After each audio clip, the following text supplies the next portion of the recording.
Assalamualaikum warahmatullahi wabarakatuh. Di sini saya berperan sebagai tim kontra dengan mosi Dewan ini akan mewajibkan kandidat politik untuk lulus tes kompetensi politik agar dapat mencalonkan diri. Saya akan memulai debat saya dalam 3, 2, 1. Sebelum saya lanjut kepada argumen-argumen saya akan membidas terlebih dahulu argumen-argumen dari tim pemerintah. Mereka mengatakan bahwa yang pertama, kandidat politik dipaksa untuk mengikuti ujian agar mereka bisa mencalonkan diri. Hal tersebut sangatlah tidak relevan dengan sistem yang dianut oleh negara Indonesia. Seperti yang kita tahu bahwa negara Indonesia itu menganut sistem demokrasi, di mana dalam sistem ini setiap warga negara yang memenuhi syarat seperti usia, kewarganegaraan berhak untuk mencalonkan diri di pemilu. Maka dari itu, mengingat bahwa kandidat tidak bisa dipaksa seperti pelajar, di mana para kandidat harus mengikuti ujian, jika hal ini diberlakukan, maka hanya akan membuat para kandidat berpolitik hanya berpikir bahwa adanya ujian ini membuat mereka berfokus pada ujian tersebut saja. Akan tetapi, ketika mereka sudah menjabat, mereka lupa akan tugas mereka sebenarnya. Karena bisa saja hasil ujian tersebut dimanipulasi, mengingat ini salah satu syarat untuk mencalonkan diri. Dan juga dengan adanya ujian ini, malah membuat para kandidat politik enggan untuk mencalonkan diri. Karena mengingat tidak semua orang pandai dalam bidang akademik, bukan? Padahal ketika para kandidat politik menjabat, yang dilihat bukan hanya kepintaran dalam bidang akademik itu saja.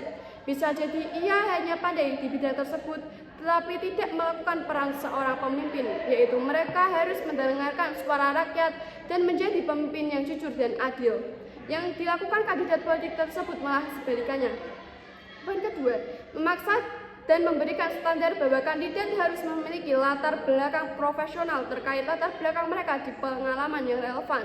Dari tim pemerintah menyebutkan bahwa hal ini bisa diatasi dengan memperbaiki sistem politik dan mengembangkan pendidikan sehingga para minoritas bisa mengakses kursi pemerintahan. Dengan adanya standar bahwa kandidat politik harus memiliki latar belakang profesional, mereka di pengalaman yang relevan malah membuat minoritas tersebut minder untuk mencalonkan diri.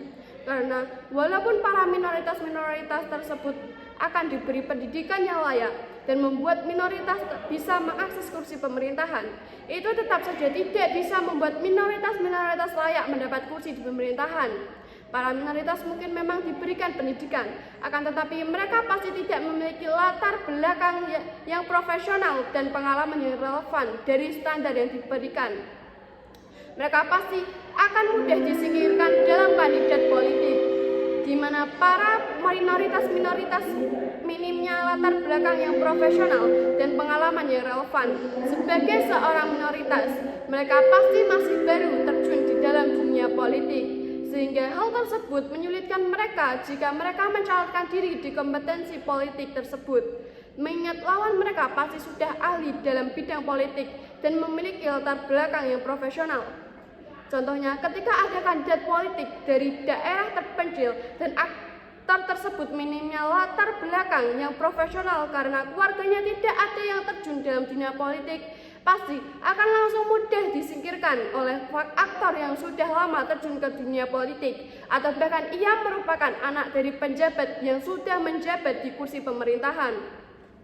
Tim pemerintah tadi juga mengupayakan bahwa mereka juga bisa membangun kepercayaan ulang pada sistem meritokrasi.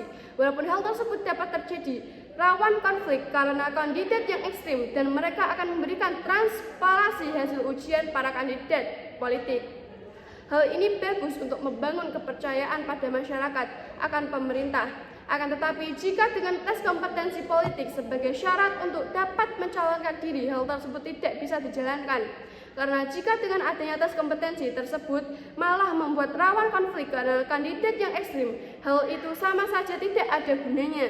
Sebab kandidat ekstrim tersebut jika terus-menerus membuat konflik, malah membuat kepercayaan masyarakat kepada kandidat tersebut hilang. Dan juga trauma mereka semakin bertambah karena tidak adanya bedanya sebelum diberlakukan tes kompetensi maupun sesudahnya. Maka dari itu, saya akan memberikan 3 poin penting untuk masalah ini.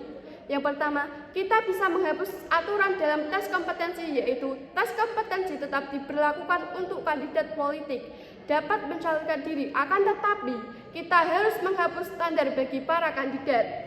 Tes ini bersifat tidak dipaksakan dan tidak diberikan standar tertentu, sehingga sistem demokrasi tetap berjalan, di mana semua warga negara yang memenuhi syarat dasar berhak untuk mencalonkan diri, sehingga kaum minoritas yang awalnya minder untuk mencalonkan diri bisa ikut dalam tes kompetensi tanpa adanya standar-standar tertentu. Dan bagi aktor yang sudah lama terjun ke dalam dunia politik, dengan sistem ini, maka dalam seleksi tes kompetensi tersebut sudah fair, tidak akan ada standar yang menyulitkan sebelah pihak. Yang kedua, kita bisa menumbuhkan kepercayaan masyarakat kembali kepada pemerintah dengan argumen yang sudah saya ucapkan tadi, karena tidak adanya standar yang menyulitkan para kandidat. Hal ini diharapkan bahwa para kandidat politik tersebut bisa menjalankan tugasnya dengan baik ketika mereka menjabat. Maka dari itu, ketika mereka akan mencalonkan diri, maka akan adanya sosialisasi para calon kandidat politik tersebut pada masyarakat, sehingga selain hasil dari tes kompetensi dasar yang akan diberikan pemerintah, mereka juga bisa menilai langsung para kandidat-kandidat tersebut selama sosialisasi, sehingga hal ini diharapkan membuat masyarakat bisa menumbuhkan kepercayaannya lagi, dan diharapkan mereka bisa tidak akan golput ketika pemilu diadakan. Poin ketiga, adanya kandidat yang tidak relevan dan pekerjaannya di bidang politik, maka solusi yang dilakukan ialah melihat usaha kandidat tersebut.